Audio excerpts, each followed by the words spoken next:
Hello Ambikapur के banking aspirants, हम लाए हैं आपके लिए बैंकिंग एग्जाम्स के लिए कोर्स जो हमारे पास ऑनलाइन और ऑफलाइन दोनों प्रोवाइड करते हैं हम। आप हमें कांटेक्ट कर सकते हैं इमली पेड़ के जस्ट सामने पटेल पैरा में अंबिकापुर।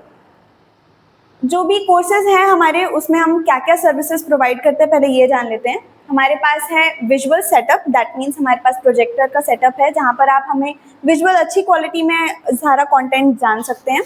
इसके अलावा हमारे पास सेल्फ मेड बुक है जो इंग्लिश लर्निंग के लिए इम्पॉर्टेंट है, और जो भी क्वेश्चंस जो आते हैं कॉम्पिटिटिव एग्जाम्स में PYQ जो होते हैं वो सभी हम प्रोवाइड करेंगे उस बुक में। इसके अलावा हमारे पास एक्स्ट्रा डाउट सेशंस भी होते हैं और ऑफलाइन और ऑनलाइन क्लासेस होती हैं जो कि हम आपको जितने भी टाइम आपको सही लगता है उस हिसाब से आपको बैचेस मिल सकती हैं।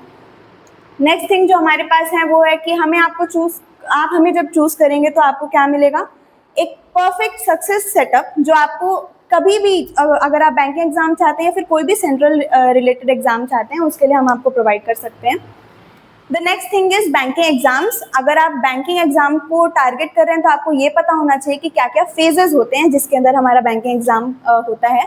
तो आपको ये भी पता होगा कि प्री होता है, मेंस होता है, इंटरव्यू होता है, बट अलग अलग एग्जाम्स में अलग अलग फेजेस होते हैं। जैसे कि PO के एग्जाम में क्या होता है, प्री, मेन, साइकोमेट्रिक टेस्ट और इंटरव्यू, लेकिन बाकी जो भी एग्जाम्स है उसमें साइकोमेट्रिक टेस्ट नहीं होता है। ठीक है, आप RRB में अगर जाएंगे तो उसमें RRB क्लर्क में आपको इंटरव्यू भी नहीं मिलेगा। ठीक है, तो ऐसे डिफरेंट फेजेस होते हैं एग्जाम्स के। आपके ऊपर डिपेंड करता है कि आप कौन सा एग्जाम टारगेट कर रहे हैं, उस हिसाब से आपका फेजेस डिसाइड होता है। The next thing is syllabus of English language. English language क्या है कि सबसे ज़्यादा मार्क पाने वाला एग्जाम के लिए होता है। क्या है कि जितना भी टॉपिक होता है उसमें वो बहुत ही ज़्यादा बेस्ड होता है तुम्हारे कॉम्प्रिहेंशन में। जितना भी क्वेश्चन है वो सब कुछ गिवन होता है। द पॉइंट इज आपका बेसिक कॉन्सेप्ट जब क्लियर होता है तो आप आराम से इंग्लिश लैंग्वेज को टैकल कर सकते हैं। First thing is reading comprehension. जैसे कि मैंने बताया, ये क्या है, आपके पास लिखा हुआ मिलेगा आपको जो भी होगा और आपको उसका सिर्फ टिक करना है जो भी आंसर्स हैं। तो वो सबसे ज़्यादा इजी मुझे लगता है, बट एक्चुअल में क्या होता है कि जितने भी स्टूडेंट्स मैं अभी तक जानती हूँ बैंकिंग एग्जाम्स में वो RC में ही सबसे ज़्यादा पीछे होते हैं।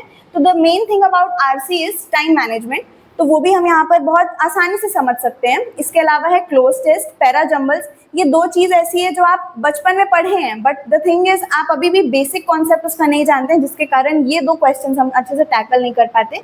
The fourth thing is error detection. तो एरर डिटेक्शन क्या है, बेस्ड रहता है पार्ट्स ऑफ स्पीच, ग्रामर के सेक्शन पर, तो वो भी आसानी से हो सकता है। बस क्या है, बेसिक कॉन्सेप्ट क्लियर होना, राइट। इसके बाद है सेंटेंस इंप्रूवमेंट। वो भी एरर जैसा ही होता है बट एक बेटर वर्जन देना होता है हमें सेंटेंस का।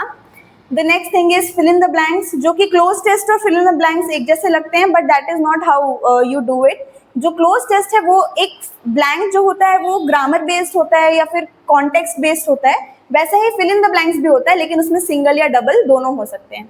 इसके अलावा है वर्ड स्वैप और या फिर फ्रेज रिप्लेसमेंट। तो आप फ्रेज रिप्लेस करते हो, वर्ड स्वैप करते हो।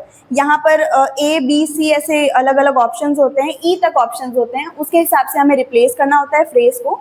The last thing is match the columns, जो कि बहुत ईजी हो जाता है। अगर आपको दो ऑप्शंस का आंसर पता चल चुका है जिसमें आप श्योर हैं तो आप चारों ऑप्शंस को कर सकते हैं। तो दैट इज व्हाट आई से हमेशा कि इंग्लिश सबसे ज़्यादा मार्क्स गेनिंग वाला कॉन्सेप्ट है। बस आपको बेसिक क्लियर होना चाहिए और उसके अलावा आपको कुछ भी चीज़ डरने की है नहीं। बाकी अगर आप हमें चाहते हैं कांटेक्ट करना ऑफलाइन या ऑनलाइन क्लासेस के लिए, please do. Thank you so much.